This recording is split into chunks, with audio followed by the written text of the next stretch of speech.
Hey guys, welcome back. So in today's video, we are going to go over entries and exits and what to do when you're on the higher time frame, jumping down to a lower time frame to get more price action, to get your entry super accurate and your stop loss.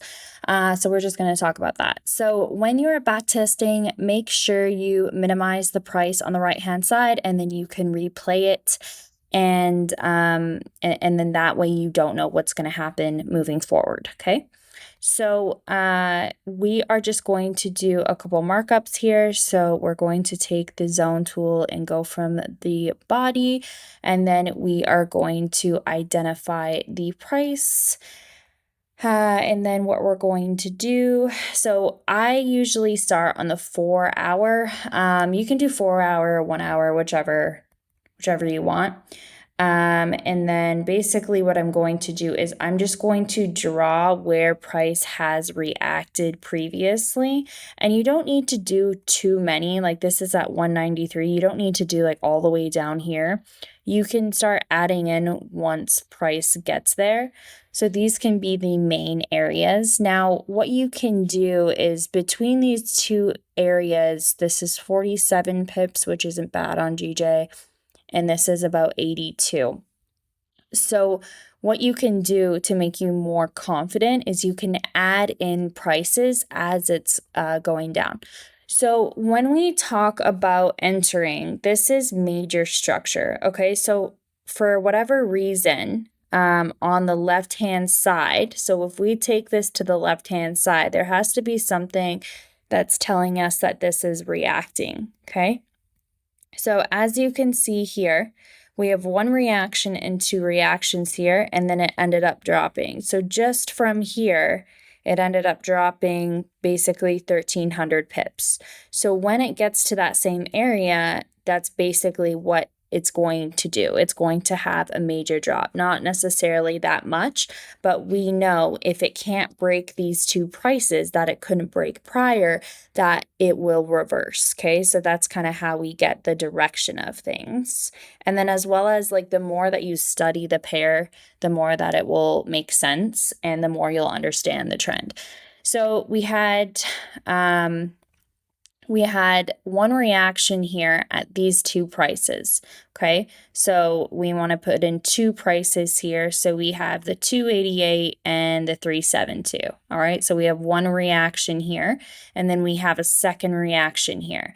So how we would enter this, for example, is when the hour comes up and it starts reacting to these prices, you want to jump down on a lower time frame. And the reason for that is you're trying to get more price action at the number you want to enter on, okay? So this was the manipulation phase. So this was the first reaction into that major zone. This was the second reaction, okay? So most of the time you want to enter on the second or third reaction because of the fact that if you do enter on the first, more than likely what's going to happen, and it does 99% of the time, it will come up again. And the reason for that is because number one, different times are coming in. So it'll go from London and switch to New York. So they're adding in orders at those prices. So they want to bring it up to the best price possible. So in regards to the second reaction, it ends up hitting. And so basically what you would do, you would choose one of these two numbers and you would enter. So if you wanted to enter on, let's say, sorry, this was, 363. Let's just say 365, okay? If you wanted to enter on the 365, that would be the number you would enter on, okay? Or if you wanted to enter on the other number, which was 288, even 290, you could enter on that. So whatever you're prepared for. So essentially what you're looking for is you're making sure that it ends up closing below that price. And so realistically, we know that as long as it closes below those prices, we're good to go. So if you got in on the second reaction and you can see that there's minor structure in between here, you have to make sure that these two prices hold. So as you can see, we want to make sure we take our targets at the major structures, but you have to make sure in between this that those prices are breaking. So what ends up happening is it comes to the second a second reaction. And by the way, your stop loss can be right above this wick. I usually do a 15 to 20 pip stop, sometimes a 30, just depending on where I'm getting in. I wouldn't recommend doing less than 10 just because of the fact that it can spike up, hit your stop loss, and then go in the desired direction. You don't want to be in the position where you're always getting stopped out and then having your trade go your way. That's the most annoying thing. Your stop loss is there if you're going in the complete wrong direction. Okay, so don't stress about that too much. But I would do previous, like above this previous high here, and then majority of the time it will not test in.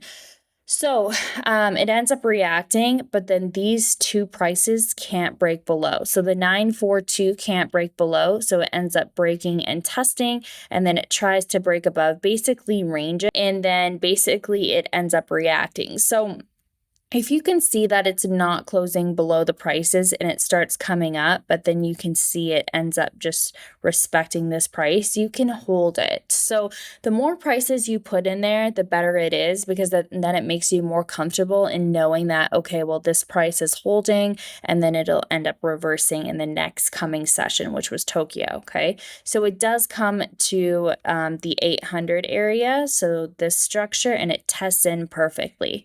So this would have been almost a 1 to 5. So that would have been almost 60 pips, a 1 to 5 RR almost. So it comes to this, and then it ends up reversing. Now you're going to think, okay, it's going to break this, and then I'm going to extend my target, and so on and so on. Sometimes what happens is it tests in multiple times. So this is the first, second, it tests in the third time, and then it's ready to drop, essentially. So if these two prices respect, we can get in. Okay, so as it's reacting, see, it has multiple reactions here. If you go lower, you can see even more. Okay, so the trick, so as you can see, when we break it down, 1, 2, and 3, and then it's ready. All right, and then on the higher time frames, we can see overall, this is 1, 2, and then 3. So there is multiple entries we can take on here.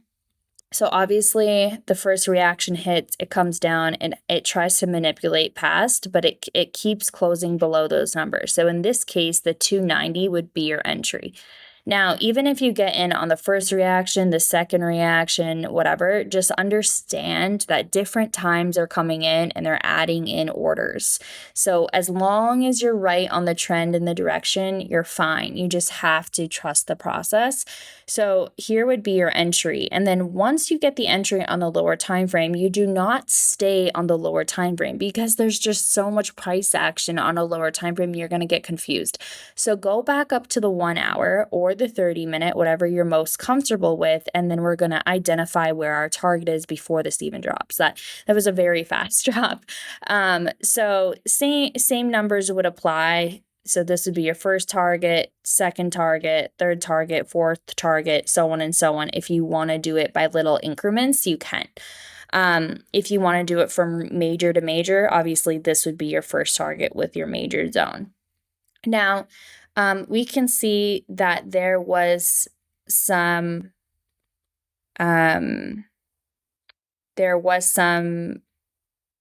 there was a break in Tesla structure right here. So there was some rejection here. So we can identify this with two prices and then make sure those prices end up breaking. Okay. And then obviously this 192 area has to stay below in order for this to continue dropping. Okay.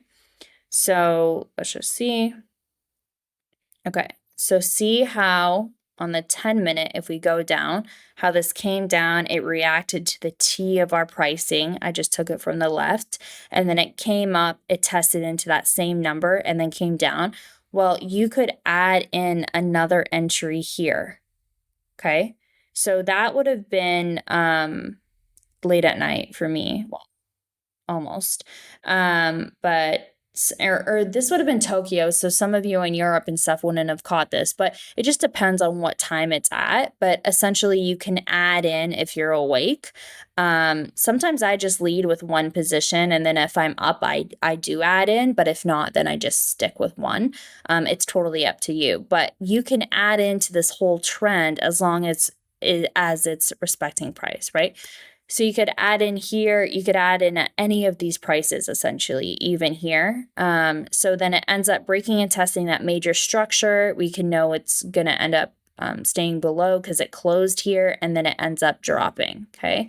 So then going back up on the 1 hour or even the 30-minute, we can identify, okay, well, where's our target? So obviously you can see it broke and tested here, it broke and tested below this number on the left-hand side. That's our clearance, and so we can extend the target. Okay, so then we have a number here, and then we have a number here. You can add in as many as you feel comfortable. So obviously this zone is the next major zone that has to stay below. And so obviously it hit this next target, but this zone has to stay below in order for it to continue down, okay? And all you're doing is looking left. So it comes up, if we go on the 10-minute, it comes up, and this is where it tries to trick people actually. So what ends up happening is it comes up, and people are going to buy here thinking that it's going to go back up, right? So what you have to be careful of is, so for example, if you did, let's say, buy, this is why I tell people to stick with the current trend because it can get messy. If you bought here and your target, let's just say, was up here, but this minor structure here is not breaking at the 400. If that 400 doesn't break, it's going to reverse, obviously. It's just basically what it's doing is it's just correcting because it's getting ready for that next session to come in.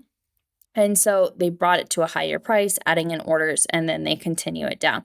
So you want to be very, very careful of going against the trend when the trend is clearly bearish right now.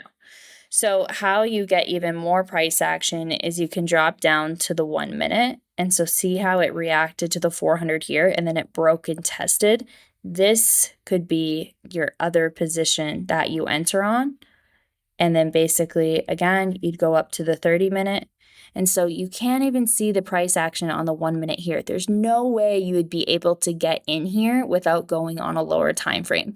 So once you go on that lower time frame, you go back up and then you follow through. You continue to follow through. So this price has to break, and then see how it retested this price, and so on and so on. You just keep extending, keep extending. So this price has to stay below in order for it to continue down. So it continues down to the T, to that next target. It comes up, it retests that price again. Like all around here, you could add in orders if you're awake for this whole session, the whole trend, right? So then it continues. So this is already a 1 to 12. So 176 pips risking, let's just make it even 15, honestly. But whatever, it doesn't matter. So almost 1 to 12, depending on what you risk. I mean, even if you risk 10 pips, then obviously it's going to give you a bigger RR, but regardless. And that was from Monday to Tuesday. So that's a day almost. So basically a 1 to 12. Okay. So then you would keep adding in, and eventually it's going to correct further up because of the fact that we just keep dropping, right? So you gotta keep note of that. So we just continue to add in. So realistically, what are we looking at? So we're looking for this price and this price to close below. If it continues to close below, it'll drop down. If this closes and tests in, it'll go back up for a correction. So let's just see. Okay, so see, so it came down to this next structure, which is fine. It ended up respecting, it broke and tested, it came up, retested that same number, and then came down. Okay, so I said, if it doesn't stay below these prices, which it broke and tested, it'll go back up.